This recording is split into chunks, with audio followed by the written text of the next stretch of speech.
Okay, great. Good afternoon, everybody, and thank you so much for joining us for this very important announcement. And it's great to stand shoulder to shoulder with so many leaders in the community. I want to begin by recognizing the folks who will be speaking here today. Rabbi Barry Dolinger, Jordan Seberry from the Institute for the Study and Practice of Nonviolence. We also have Kai Luso from the Providence Human Relations Commission, and Major Oscar Perez from the Police Department. We also have a number of community leaders that are joining us. Doug Victor is here, the chair of the Elmwood South Providence Neighborhood Crime Watch, Reverend Don Anderson, Rabbi Sarah Mack, Jeffrey Savit, he's the president of the Jewish Alliance of Rhode Island. Yeah, good to see you. Yeah, you should be back here. We have Andy Jacks from my office, who played a lead role in setting up the hotline, so thank you for the work that you did, Andy. We also have David London, who has helped us provide the space here today. So thank you all for joining us. Since learning of last month's national election, I am more convinced than ever that the work that we do here at the local level is essential to safeguarding the principles and the values that define us as a city. Today I stand here, along with a number of community leaders, just as we've stood together in the past. When there have been hate crimes in our community, when our Muslim American community has been targeted, when the LGBT community has been targeted, when there have been anti-Semitic messages in our community. And so I'm proud to stand here today along with all of them to continue this work and to announce the establishment of the Providence Hate Crimes Hotline here in our capital city. According to the Southern Poverty Law Center, in the days following the election from last month, there have been about 900 reports of harassment and intimidation from across the nation. And unfortunately, the U.S. Bureau of Justice Studies estimates that about 2/3 of hate crimes go unreported to the police. 2/3. Here in our city of Providence, we are not going to tolerate this. We're not going to tolerate any of our residents being terrorized by hate. We must show outrage whenever it occurs. We have to call it out whenever it happens. And we have to track each and every incident. And so to all of the residents who have experienced or who have witnessed any kind of bias or discrimination, I encourage all of you to call 877-3H-CRIME. Again, that's 877-3H-CRIME. These calls will be answered 24/7. You can also access the hotline via the PVD 311 app. So you can click on it on your phone and you can instantly be connected to the Hate Crimes Hotline. You can also, all emergency calls, they will be responded to immediately by the police department, and all other, the non-emergency calls, will be directed to the 311 PVD customer service system for support and resources. This information will then be utilized to guide recommendations for my policy team and for our policing. My administration realizes that a society that reflects the values such as equity, inclusion, and respect for the dignity of every individual is paramount to the success of our community. Today, more than ever, Providence needs to lead the way in creating an inclusive, compassionate, and forward-thinking city. And we ask all of you to join us as we come together as one Providence. Thank you all.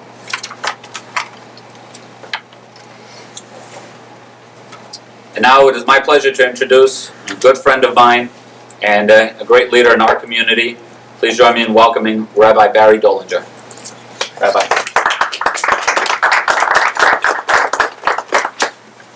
Rabbi Nachman of Breslov, the great Hasidic teacher, said that the most important practice that a person can engage in is to look generously upon other people, and when looking at them, find positive things, and then to root for them.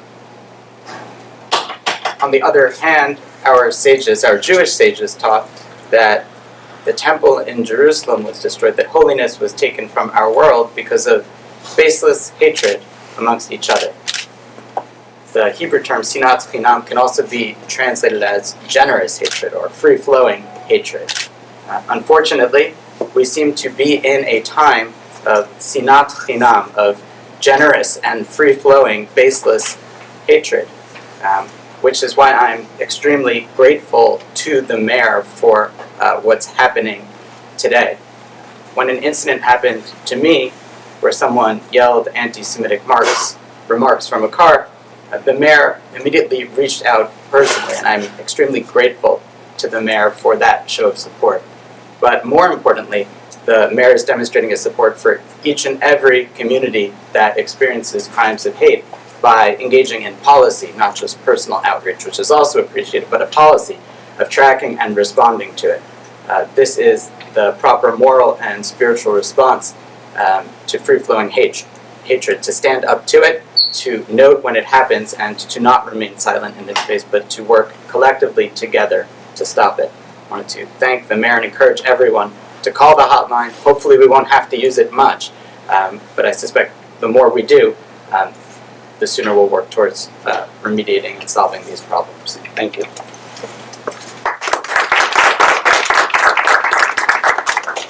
Thank you so much, Rabbi. And I want to underscore the point that the Rabbi made, that unfortunately we may experience an uptick in hate crimes throughout our community. And it's important that whenever this occurs and whenever it happens, that there be something, a resource, a hotline, someone that folks can turn to. So if you're walking down the street and it's either directed towards you, or if you simply witness it towards someone else, there is a number that you can call. There is someone you can turn to. We will track these, and if it's a criminal offense, we will get on it right away. And if it's a non-criminal offense, we will get on it right away, but treat it through a different system so that we can provide the appropriate resources and supports necessary for that. But it's important that anyone in our community who sees this or experiences it, don't be silent, please report it, and as a city we will be tracking it and using it to inform our policies. So with that, I'll also, it's my pleasure to introduce and ask a representative from the Providence Police Department, Major Oscar Perez, to share some thoughts. Thank you, Major. Just from the Police Department, on behalf of the department, we're here to tell you that we encourage all citizens to report any hate crime. It's a very challenging type of crime. Many people don't come forward, but have the confidence that your law enforcement department in this city will prosecute to the extent of the law if need be. The hotline will be a great tool for us and as well for the community and the community members of the city. Thank you so much, Major. Thank you, Major. And I do want to underscore that the Providence Police Department is one of the great resources that we have in order to address hate crimes throughout the city. And so please call the hotline. If you can't think of the hotline number on the spot, you can always call the police department directly, and they are there to respond.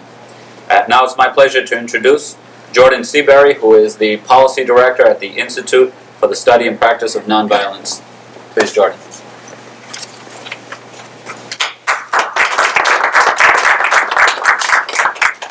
Thank you, Mayor.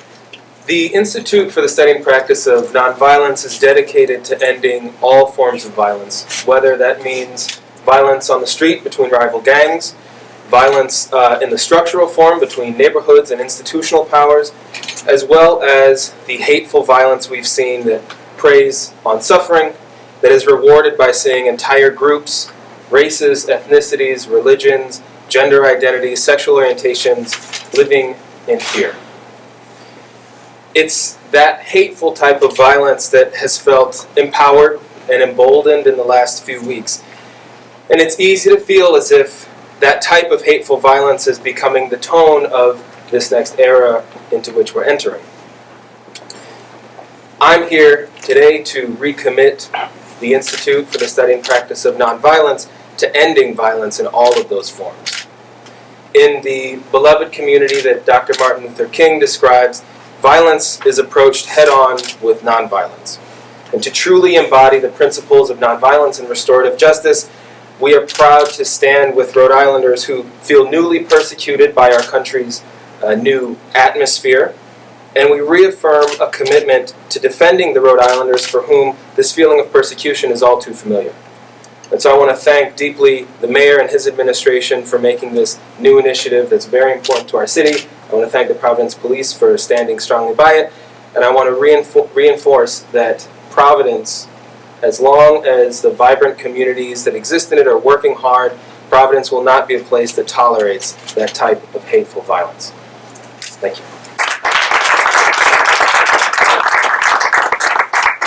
Thank you, Jordan. And as Jordan just mentioned, it feels as though, and I believe it is indeed the case, that over the past year, these forces of hate have been as strong as they've been in a long time in our country. And so as a counterbalance to those forces of hate, I've been so proud of our city and our community coming together to show support for the most vulnerable in our community. And that's what this is, and this resource, this support, is specifically addressed towards that, to make sure that the most vulnerable in our society, they have an outlet and they feel as though they have a place to turn to for support when they feel most vulnerable and even if they feel victimized. Last, I will ask from the Providence Human Relations Commission, Kai Lamusho, to please come to the podium and share some thoughts. Thank you, Kai.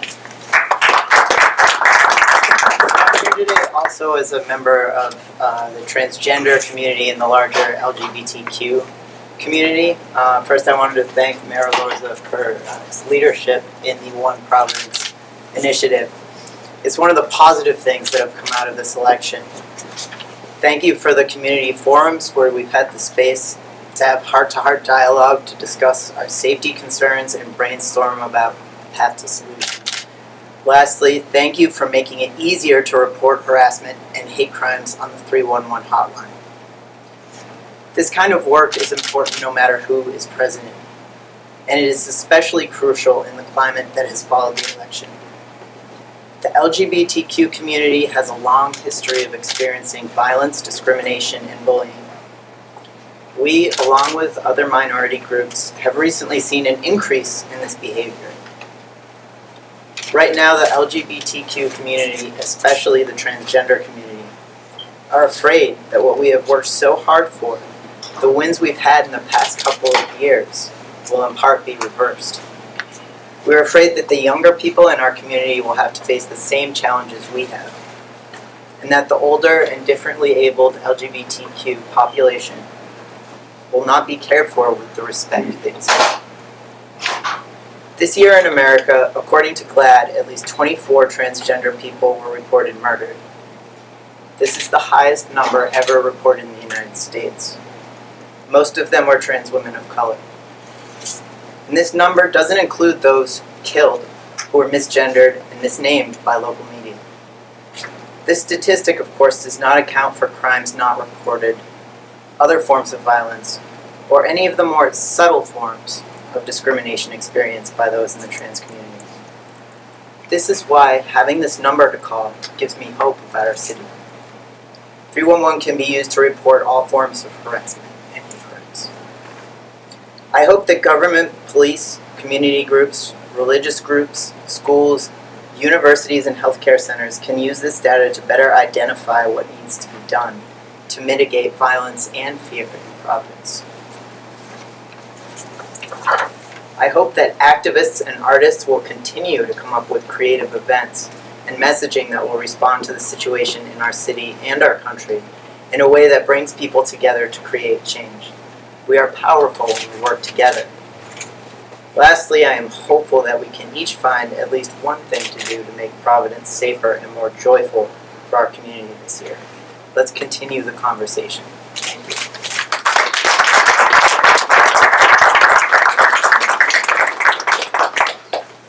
I want to conclude by saying thank you to Rabbi Dolinger, to Major Perez, to Jordan, and to Kai for such thoughtful comments, and this positive response of coming together as a community to be a counterbalance to what we see at the national level. I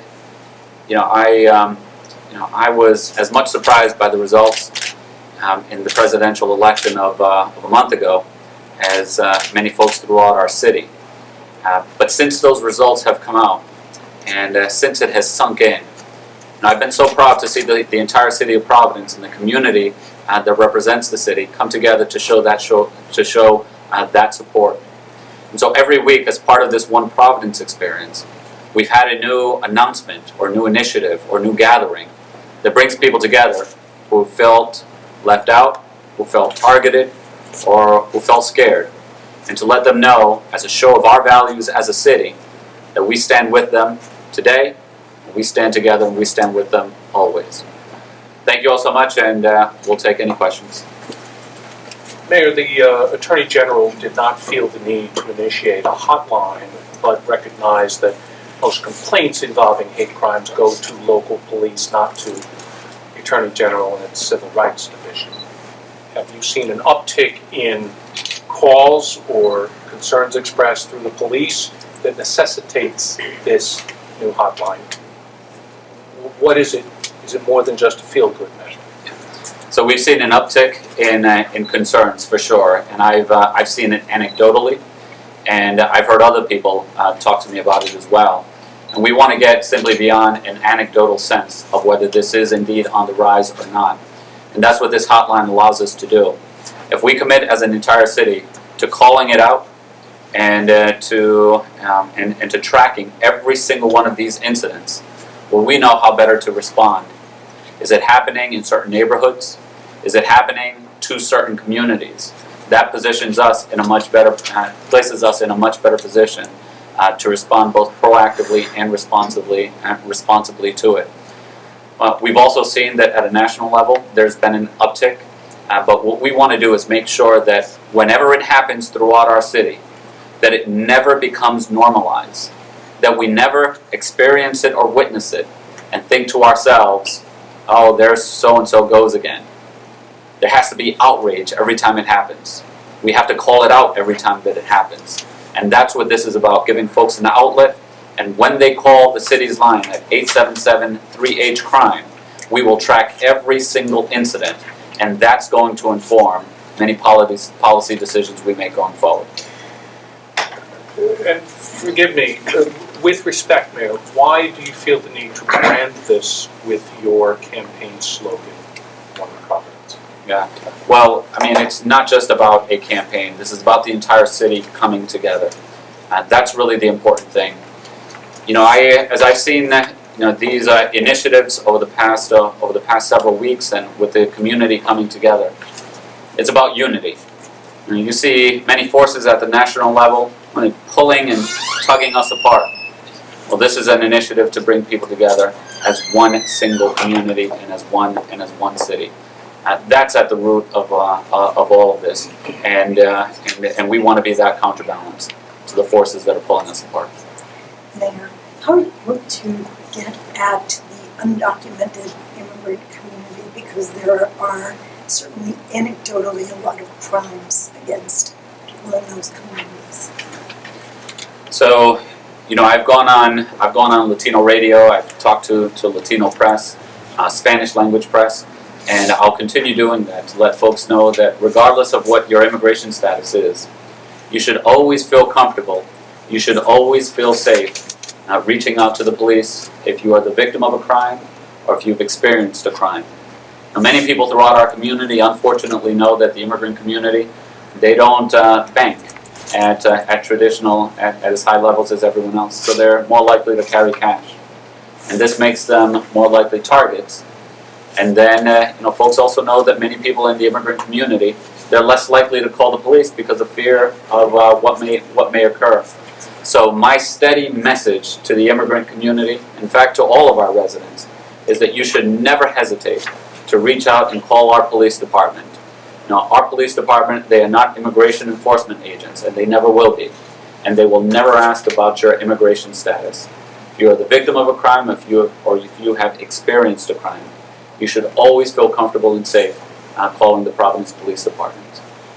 Have you named the Muslim Advisory Board yet? No, we have received a number of resumes, and we're looking through those right now, and I look forward to naming them and meeting and getting down to work right away.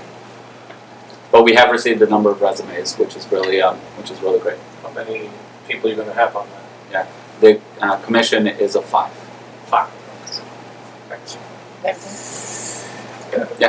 Do you anticipate that with the city making it easier to report hate crimes and advertising that that's an option, that you may see an uptick in reporting of hate crimes, but that doesn't indicate that more hate crimes are happening, but rather that people are more comfortable reporting them, which is a positive sign for the city? It can go either way. What I know is that as a community, we can never allow hate crimes to be normalized. And what I mean by that is that whenever we see them, if you or I, if anyone ever sees one, we can't think to ourselves, well, that happened. Now, there has to be, that happened, and what can I do about it? At the very least, what I ask all of the residents is that you pick up the phone and call 877-3H-CRIME and let us know. If it rises to the level of a criminal offense, then the police department will handle it. If it doesn't rise to that level, at the very least, we will take all of the information and the city will do 2 things. First of all, we will track every single one. But second, if that person needs any resources or support services, we can point them in that direction. And so, whatever the outcome is of this, we can't allow this to go unrecognized. We have to call it out, and by being able to track it and connect people with services that they need, we know we're doing a service that will inform our policies going forward, but will help support people who have been victimized.